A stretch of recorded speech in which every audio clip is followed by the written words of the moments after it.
शादी करने के लिए एक लड़के ने, जो कि काफ़ी पढ़ा लिखा होता है, उसने शादी.com पर अपना प्रोफाइल बनाया और लड़की की तलाश करना शुरू कर देता है।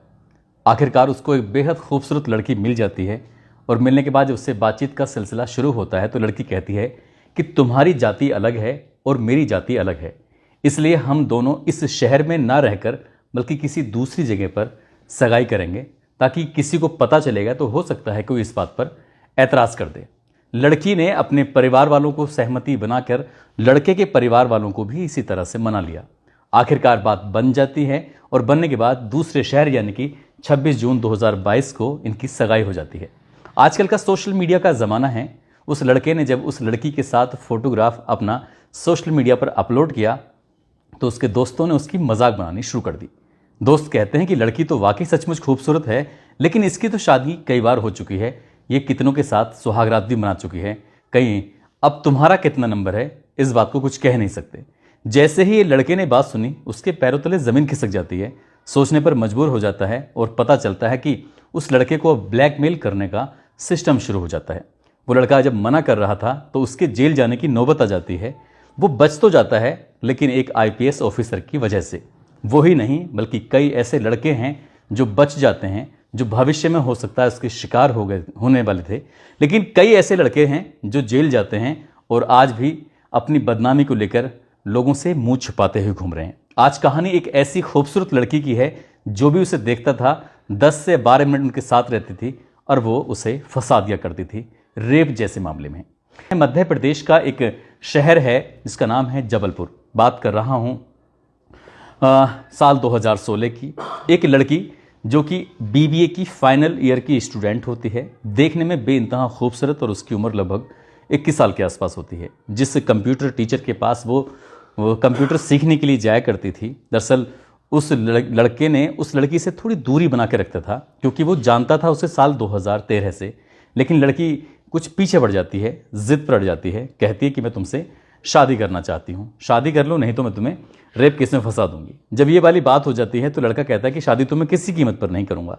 जब लड़का तैयार नहीं होता है, जो कि उसका टीचर होता है, तो लड़की सीधा जाती है धमापुर पुलिस स्टेशन में और जाने के बाद मुकदमा दर्ज करवा देती है।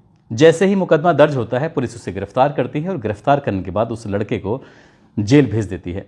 लगभग ये बात 2016 की है। 2 साल तक वो जेल में रहता है। एक दिन जेल में ही सूचना मिलती है कि शादी कर लो और ये केस खत्म हो जाएगा। लड़के ने सोचा कि ज़िंदगी जेल में ही कट जाएगी, इसलिए शादी के लिए हाँ कर देता है तो ज़्यादा ठीक रहेगा। आखिरकार वो शादी के लिए हाँ कर देता है और शादी उसके साल 2018 में हो जाती है। अब 2018 में शादी हो जाती है। मियाँ बीवी की दोनों रह रहे थे। एक दिन ऐसा आता है कि वो अपनी नानी के गाँव चला जाता है और जब नानी के गाँव जाता है, नानी के गाँव उसका होता है डिंडोरी में, वहाँ लगभग 2 महीने के आसपास रहता है। इसी बीच में वही लड़की एक बार फिर से डिंडोरी थाना क्षेत्र में FIR दर्ज करा देती है। दहेज का भी मुकदमा दर्ज होता है, साथ ही उस पर रेप का भी केस दर्ज किया जाता है। यानी कि एक मुकदमा तो साल 2016 में था और एक मुकदमा साल 2019 में उस पर दर्ज कर लिया जाता है। लड़का बहुत ज़्यादा परेशान हो जाता है, सोचने पर मजबूर हो जाता है। आखिरकार वो उसकी संपत्ति वगैरह जो भी लूटना लाटना था, जो भी कुछ करना था, वो कर आकर अपने रास्ते निकल जाती है। वो लड़का बेचारा अब कोर्ट के लगातार चक्कर काटना शुरू कर देता है, यानी कि इंतज़ार कर रहा था कि किसी भी तरकीब से उसकी ज़िंदगी बच जाए, क्योंकि शायद वो लड़का उसके बारे में पहले से ही जानता था। अभी ये केस ख़त्म नहीं होता है कि इस लड़की की ज़िंदगी में एक और केस शुरू हो जाता है। दरअसल इस लड़की की ज़िंदगी में दूसरा लड़का आता है, वो इंस्टाग्राम से, और इंस्टाग्राम पर ये अपना आपको बताती है कि मैं पेटीएम कंपनी के लिए काम करती हूँ और तुम्हारे बारे में मैंने सुना है, तुम तो बहुत अच्छे घर के लड़के हो। यानी कि चॉकलेट का वो व्यापारी होता है और चॉकलेट का व्यापारी होने की वजह से उससे दोस्ती करती है और दोस्ती करने के साथ साथ उसके थोड़ा करीब जाना शुरू कर देती है। जब करीब जाना शुरू कर देती है, 10 मिनट के लिए इनकी मुलाकात होती है और जैसे ही 10 मिनट के लिए मुलाकात होती है तो इस लड़की ने कहा कि अगर लड़का और लड़की दोनों 10 मिनट तक साथ रह लें तो रेप का मुकदमा तो दर्ज हो ही सकता है।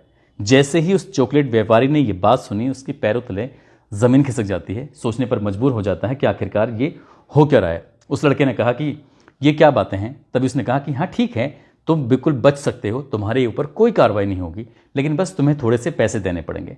लड़के ने जैसे ही पूछा कि कितने रुपए देने पड़ेंगे तो उसने डिमांड की 25 लाख रुपए की। यानी कि 25 लाख रुपए दो और अपनी ज़िंदगी बचाओ। उस लड़के ने 25 लाख रुपए देना उचित नहीं समझा और यही कारण है कि 11 फरवरी 2021 को तिलवारा थाने में उसके खिलाफ एफआईआर दर्ज कर दी जाती है और एफआईआर में धाराएं लगती हैं मारपीट की, रेप की, इस तरह की धाराएं लगती हैं। और उस दौरान जब ये मुकदमा दर्ज होता है तो कोरोना काल चल रहा था और कोरोना काल होने की वजह से कोर्ट भी बंद थे और इस लड़के को लगभग 5 महीने के आसपास सलाखों के पीछे रहना पड़ता है। सोचने पर मजबूर हो जाता है कि आखिरकार कैसे जेल से छूटेगा।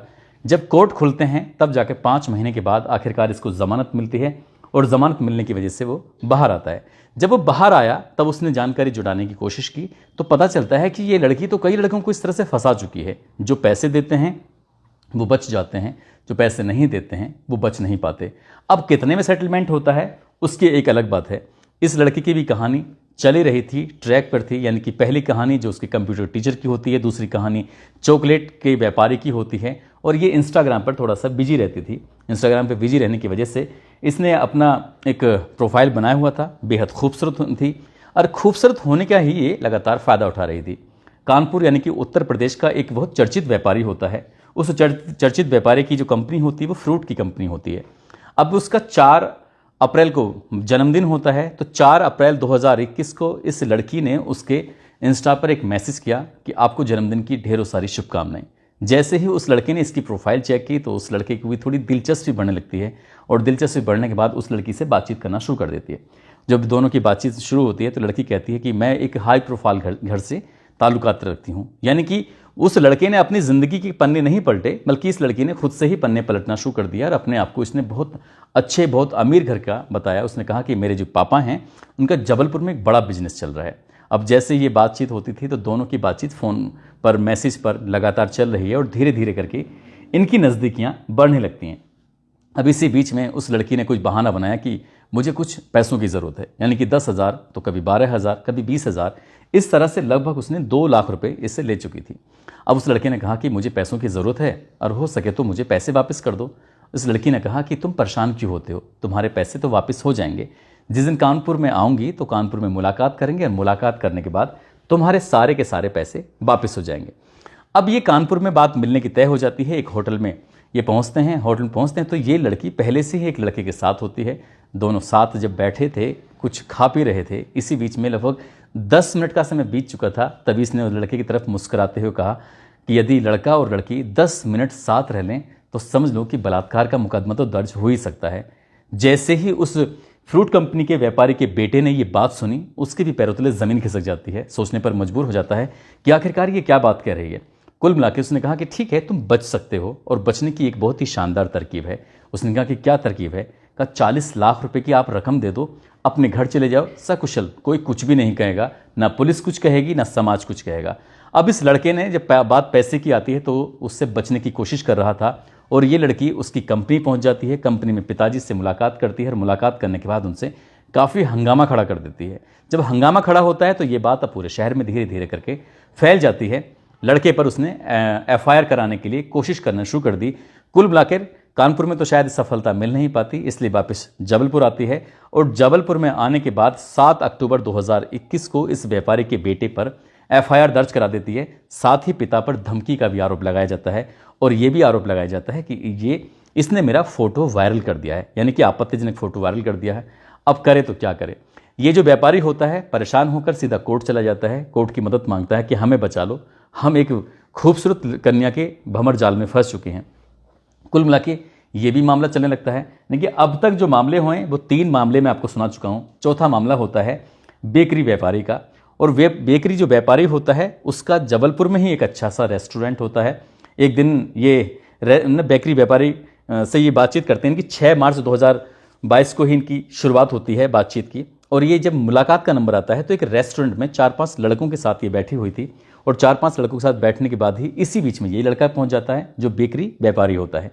जैसे वहाँ पहुँचते हैं तो बातचीत का सिलसिला शुरू होता है। अगले दिन यानी कि 7 मार्च 2022 को ये लड़की उसे फ़ोन करती है, कहती है कि ये बाधवगढ़ में होली मिलन समारोह होगा और 17 से यानी कि 19 तक ये 2 दिन का प्रोग्राम चलेगा, तुम्हें भी आना चाहिए। जब ये बात आने की आती है तो लड़का कहता है ठीक है मैं आ जाऊँगा। अब जैसे ही लड़का ये वहाँ पहुँच जाता है यानी कि बेकरी कारोबारी जो होता है वो पहुँचता है तो 2 दिन ये साथ रहते हैं, 17 और 19 को।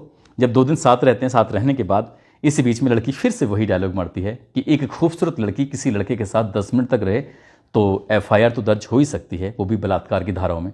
जैसे ही उस व्यापारी ने ये बात सुनी, उसके भी पैरों तले ज़मीन खिसक जाती है। उससे डिमांड की जाती है, तो डिमांड होती है 15 लाख रुपए की। आखिरकार वो लड़का इतना घबरा जाता है कि उस लड़की को उस वक्त शायद 1,80,000 रुपये की रकम दे देता है। और जैसे ही 1,80,000 रुपये की रकम दी जाती है, तो अब ये संख्या जो थी रकम की, वो 15 लाख से बढ़कर सीधे 30 लाख पहुंच जाती है। यानी कि पैसे दो, नहीं तो तुम्हें जेल भिजवा दी जाएगा। लड़का पैसे का इंतजाम नहीं कर पाता। आखिरकार 21 मार्च 2021 को ओमती थाना लगता है जबलपुर में, और उसके खिलाफ भी एफआईआर दर्ज कर ली जाती है। यानी कि 4 मामले होते हैं। जब एफआईआर दर्ज कर ली जाती है, तो वो लड़का बेचारा परेशान सीधा पहुंच जाता है एसपी के पास, और एसपी के पास जाकर पूरी कहानी बयां करता है। कहता है कि साहब, मैं बहुत दुखी हूं, मैं बहुत परेशान हूं, एक लड़की ने मुझे इस तरह से फंसा लिया है। एसएसपी ने इसकी पूरी बात सुनी। उन्होंने कहा कि ठीक है, तुम परेशान मत हो, इस मामले में एक एसआईटी गठित कर दी जा रही है, और एसआईटी गठित करने के बाद जो भी जांच होगी, जांच में जो भी सामने आएगा, उसका दूध का दूध और पानी का पानी हो जाएगा। अभी एसआईटी अपनी जांच कर ही रही थी कि 5वां मामला फिर से सामने आता है। एक गुप्तेश्वर जबलपुर निवासी होता है, जो कि टैक्स का सलाहकार होता है। उसको बीवी की ज़रूरत थी, यानी कि वो शादी करना चाहता था। इसलिए अपने शादी.com पर उसने अपना एक प्रोफाइल बनाया, और प्रोफाइल बनाने के बाद, ये जून 2022 का एक किस्सा है, उसको एक बड़ी खूबसूरत सी लड़की दिखाई देती है। और जैसे ही उस खूबसूरत लड़की से वो संपर्क में आता है, तो इन दोनों की बातचीत का सिलसिला लगातार शुरू हो जाता है। लड़की अपनी जाति, अपनी धर्म के बारे में बात बताती है, लड़का अपनी जाति, अपने धर्म के बारे में बात बताता है। आखिरकार लड़की कहती है कि हमारी तुम्हारी जाति बिल्कुल अलग है, क्यों ना हम लोग इस शहर से कहीं दूर जाकर शादी या सगाई समारोह जो होगा वो करेंगे, शहर के लोगों को पता चलेगा तो ऐतराज़ हो सकता है। इन्होंने एक नई जगह चुनी। 26 जून 2022 को आखिरकार ये शादी वगैरह की जो तैयारी थी वो सब कुछ हो जाता है। यानी कि जो सगाई थी हो जाती है, फ़ोटो वोटो खींचते हैं, और फेसबुक या सोशल साइट पर जब ये डाले जाते हैं, तो इस लड़के के दोस्तों को जब ये फ़ोटो पहुँचते हैं, तो उन्हें पता चलता है कि इस लड़की की तो पहले से ही शादी हो चुकी है, और ये कई लड़कों पर इस तरह से मुकदमे भी दर्ज करा चुकी है। अब मरता क्या नहीं करता। यानी कि ये जो व्यापारी होता है वो इतना दुखी हो जाता है, परेशान हो जाता है, सोचने पर मजबूर हो जाता है, दौड़ता हुआ अपने परिवार वालों के साथ सीधा जबलपुर के एसपी के पास जाता है, आईपीएस सिद्धार्थ बहुगुणा के पास, और जाकर कहता है कि साहब, हमें इस भंवर जाल से बचा लो, हम इतनी बुरी तरह से उलझ गए हैं। अब एसपी ने ये बात सुनी, तो एसपी ने सोचा कि क्यों कहीं ऐसा ना हो कि ये किसी और थाने में जाकर एफआईआर दर्ज करा दे। तभी वो आदेश करते हैं पूरे ज़िले में, और कहते हैं कि भाई, इस नाम से कोई शिकायत करने के लिए आएगा तो एफआईआर दर्ज नहीं की जाएगी, बल्कि पहले इस मामले की जांच पड़ताल की जाएगी। ऐसा ना हो कि बेकसूर कोई मामला लड़का फंस जाए। कुल मिला के इस लड़की के खिलाफ एफआईआर दर्ज हो ही चुकी थी। पुलिस इसकी तलाश में जुट जाती है, लेकिन तलाश करने के बाद भी पुलिस को ये हाथ नहीं लग रही थी, और इसने अपना जाल बनाना शुरू कर दिया। अब इसने हरियाणा की तरफ रुख किया। हरियाणा में एक इंस्टाग्राम से ही इसने अपने इनकी शादी.com पर इसने अपना प्रोफाइल बनाया हुआ था ही। और हरियाणा का एक जगह लगती है करनाल का रहने वाला गिफ्ट गैरली संचालक होता है, उसकी इस लड़की पर नज़र पड़ती है, और उस लड़की को देखने के बाद वो एकदम लट्टू हो जाता है। इन दोनों की बातचीत शुरू होती है दिसंबर 2022 से, और जो बातचीत होती है तो इस लड़की ने कहा कि मेरे घर में थोड़ी सी दिक्कत परेशानी है, अगर तुम्हें कोई ऐतराज़ ना हो तो मैं क्या तुम्हारे यहाँ आ सकती हूँ। तो लड़की सीधा वहाँ पहुँच जाती है, यानी कि करनाल पहुँच जाती है। 1 महीना कोई ना कोई बहाना करके उसके साथ वो रहना शुरू कर देती है। और रहते रहते इसी बीच में उस लड़की ने कहा कि ठीक है, मुझे थोड़ी दिक्कत है, यानी कि उसने जो अपना असली रंग था, असली रूप था, वो उसमें आने लगती है। और कुछ दिन के बाद इनमें कुछ विवाद होने लगता है, और इस लड़की को 3-4 महीने कुरुक्षेत्र में रखने का इंतजाम कर दिया जाता है। अब उस लड़की के मोबाइल नंबर हो, बाकी सारी चीज़ें हों, मतलब कुल मिला के उस लड़की का भी जीना इसने मुश्किल कर दिया। जो जीना मुश्किल कर दिया, आखिरकार जब कहीं से कोई बात नहीं बनती है, तो 4 फरवरी 2024 को ये करनाल का ही एक रामनगर थाना होता है, वहाँ पर एफआईआर दर्ज कर ली जाती है। और ये गिफ्ट गैलरी का जो संचालक होता है, ये वहाँ से शहर छोड़ के भाग जाता है। जब भाग जाता है अपनी जान बचाने के लिए, तो पता चलता है कि पुलिस ने इसके जीजा जी को हिरासत में ले लिया है। आखिरकार इसको शामिल होना पड़ता है, यानी कि पुलिस के पास जाना पड़ता है, और जाकर ये किसी तरकीब से अपनी जो भी एक कानून की प्रक्रियाएँ होती हैं उसके आधार पर ये अपनी जान बचाने की कोशिश कर रहा था। और जब ये बाहर आता है, बाहर आने के बाद जब पता चलता है, इसने जबलपुर के कुछ लोगों के बारे में संपर्क साधा, उनसे पता किया, तो पता चलता है कि ये खूबसूरत लड़की आखिरकार हाई प्रोफाइल घरों के लड़कों को फंसाती थी अपने प्रेम जाल में, उनसे सोशल मीडिया पर बातचीत क्या करती थी। ये भी बताया जाता है कि जब फ़ोन पर बात करती थी तो मीठी मीठी बातें करने के बाद वो अपने मोहित कर लिया करती थी। साथ ही कुछ फ़ोटो या फिर जब सामने वीडियो कॉल के माध्यम से आती थी तो कोई भी इसको देखकर लट्टू हो जाया करता था, यानी कि इसकी खूबसूरती पर जब कोई भी लट्टू हो जाया करता था तो इसलिए ये लगातार इस तरह से फंसाती चली जाती है। मैंने आपको एक ही लड़की की 6 कहानियाँ अलग अलग रूप में सुनाई हैं।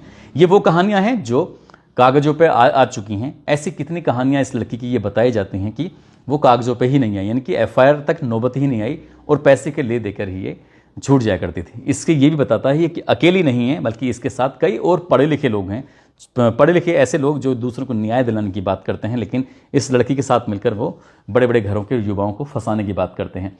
सामाजिक कार्यकर्ताओं ने इस लड़की के खिलाफ आवाज़ उठाई और उसके बाद फिर एसपी जबलपुर, जिनका नाम होता है सिद्धार्थ बहुगुणा, वहाँ तक बात पहुँचती, जो साल 2010 के आईपीएस बैच के ऑफिसर होते हैं। आखिरकार जब उन्होंने आदेश दिया, एसआईटी की टीम जांच पड़ताल करती है। जांच पड़ताल करने के बाद ये लड़की सचमुच थोड़ी बहुत नहीं पूरी दोषी पाई जाती है और 19 फरवरी 2024 को इसको गिरफ्तार कर लिया जाता है इसके खुद के ही घर पर, जो कि द्वारका नगर जबलपुर में गिरफ्तार होती है। और गिरफ्तार करने के बाद इसको 20 फरवरी 2024 को कोर्ट में पेश किया जाता है। कोर्ट में पेश करने के बाद इसको जेल भेज दिया जाता है। पुलिस ने इसको गिरफ्तार करने के लिए इसमें 2,500 रुपये का भी इनाम घोषित कर दिया था। लगभग 1 साल तक ये पुलिस को चकमा देती रही। आखिरकार ओमती थाना क्षेत्र की पुलिस को सफलता मिलती है, इसको गिरफ्तार करती है और गिरफ्तार करने के बाद जेल भेज देती है। दोस्तों, इस पूरे घटनाक्रम को सुनाने का उद्देश्य किसी को परेशान करना नहीं है, किसी का दिल दुखाना नहीं है, बल्कि आपको ये बताना है, आपको जताना है कि 10 मिनट के चक्कर में तो बिल्कुल भी ना फंसे। और ख़ासकर जो सोशल साइट पर बनी हुई कुछ ऐसी साइटें हैं जहाँ से लड़कियाँ दिखती खूबसूरत हैं, लेकिन वो ऐसा भी लगता है कि शायद ये फ़िल्टर का इस्तेमाल किया जाता है, वहाँ भी अपना आपको ज़्यादा खूबसूरत दिखाया जाता है। लेकिन ये लड़की जब सचमुच थाने में आती है, पुलिस के सामने जाती है, मीडिया वालों के सामने जाती है, और जब इस लड़की को देखा तो ये सचमुच खूबसूरत थी, लेकिन जितनी बाहर से सुंदर थी अंदर से उतनी ही कुरूप थी, क्योंकि जिस तरह की इसकी आदत बन चुकी थी शादी करना और फंसाना और रेप का मुकदमा दर्ज कराना।